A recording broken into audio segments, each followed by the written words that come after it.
Hi friends, എല്ലാവർക്കും ഉപ്പും പുളിയും കുക്കിങ്ങിലേക്ക് സ്വാഗതം. ഇന്ന് നമുക്ക് കപ്പയുടെ കൂടെയും ചോറിൻ്റെ കൂടെയൊക്കെ കൂട്ടാൻ പറ്റിയ നല്ലൊരു ഏട്ടക്കറി ഉണ്ടാക്കാം. അത് തേങ്ങ അരയ്ക്കാതെ മുളകിട്ട് ആണ് ഞാൻ ഉണ്ടാക്കുന്നത്. അതിന് വേണ്ടി ഒരു 1/4 കിലോ ഏട്ട ഞാൻ എടുത്തിട്ടുണ്ട്. അതിലേക്ക് വേണ്ടിയ സാധനങ്ങൾ എന്തൊക്കെയാണെന്ന് നോക്കാം.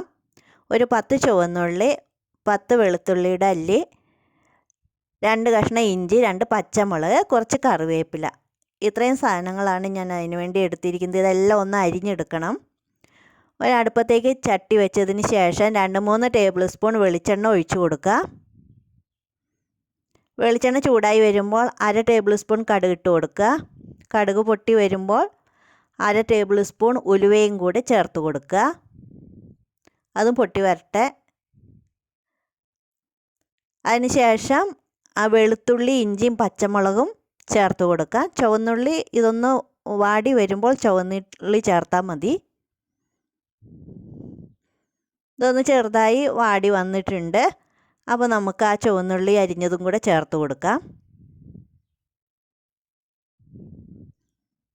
അതൊന്ന് ഇളക്കിയതിന് ശേഷം കറിവേപ്പില ചേർത്ത് കൊടുക്കുക. ഇതൊന്ന് ഇനി ചെറുതായിട്ട് ചുവന്ന് വരണം. അധികം മൂത്ത് പോകണ്ട. മൂത്ത് പോയാൽ അത് ടേസ്റ്റ് പോകും. ചെറുതായിട്ട് ചുമന്ന് വരുമ്പോൾ തീ ഓഫാക്കിയതിന് ശേഷം പൊടികൾ ചേർത്ത് കൊടുക്കാം.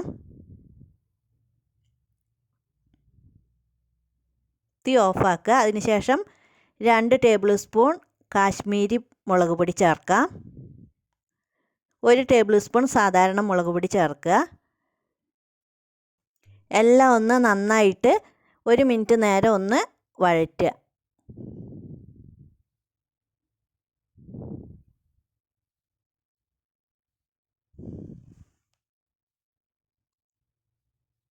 അല്ലെങ്കിൽ ഞാൻ പുളി വെള്ളത്തിലിട്ട് വെച്ചിട്ടുണ്ട്.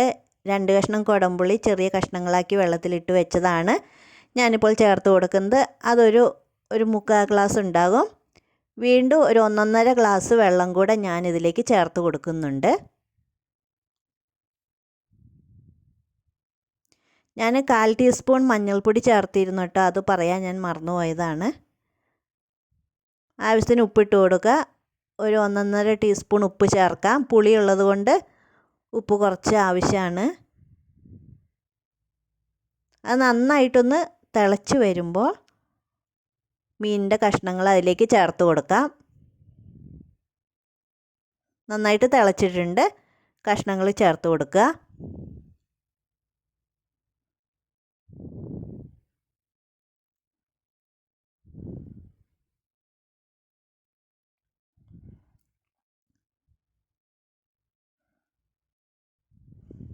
ആദ്യം നന്നായിട്ട് തീ ഒന്ന് കൂട്ടി വെച്ച് നന്നായിട്ട് തിളപ്പിക്കുക. ഇനി തീ കുറച്ചിട്ട് ഒരു 10 മിനിറ്റോളം ഇങ്ങനെ മൂടി വയ്ക്കേണ്ടി വരും. അപ്പോൾ എണ്ണയൊക്കെ തെളിഞ്ഞ് വന്നിട്ടുണ്ട്.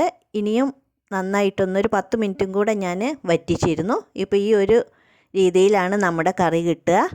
നല്ല ടേസ്റ്റി ആയിട്ടുള്ള ഏട്ടക്കറിയാണ്. എല്ലാവരും ചെയ്ത് നോക്കണം. താങ്ക്